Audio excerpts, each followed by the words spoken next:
লালমনিরহাটে একের পর এক সাংবাদিকের নামে মিথ্যা মামলা। ঘটনার প্রায় ২ বছর পর লালমনিরহাটে নতুন করে মামলার ঝড় উঠেছে।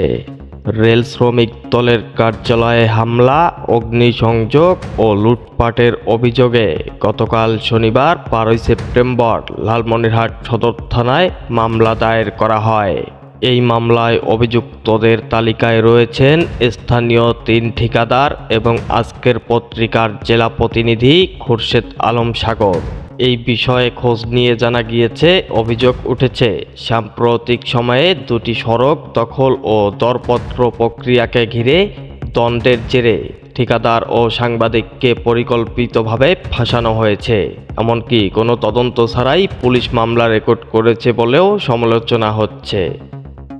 এই ঘটনায় ক্ষোভে ফেটে পড়েছেন স্থানীয় সাংবাদিকরা।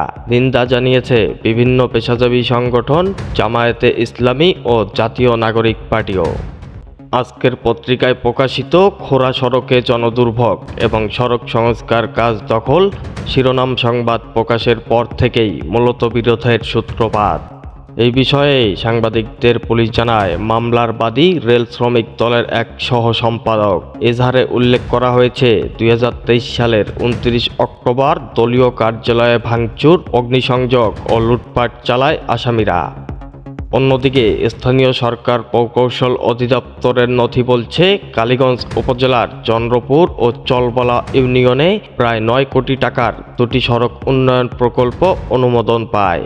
তবে অভিযোগ রয়েছে, স্থানীয় বিএনপি নেতারা ঠিকাদারদের বাধা দিয়ে নিজেরা সড়কের কাজ দখল করে নেন।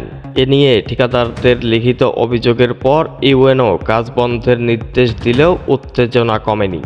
সাংবাদিক সাগর ও ঠিকাদারের বিরুদ্ধে দায়ের হওয়া মামলাকে ভিন্ন খাতে নেওয়ার চেষ্টা হিসেবে দেখছেন অনেকে। সাংবাদিক ও রাজনৈতিক দলগুলো মামলাটি প্রত্যাহার এবং প্রকৃত দোষীদের বিচারের আওতায় আনার দাবি তুলেছে। উক্ত মামলার এজাহারে ১৯ জনের নাম উল্লেখ সহ আরও অজ্ঞাত ১০০ থেকে ১৫০ জনকে আসামি করা হয়েছে।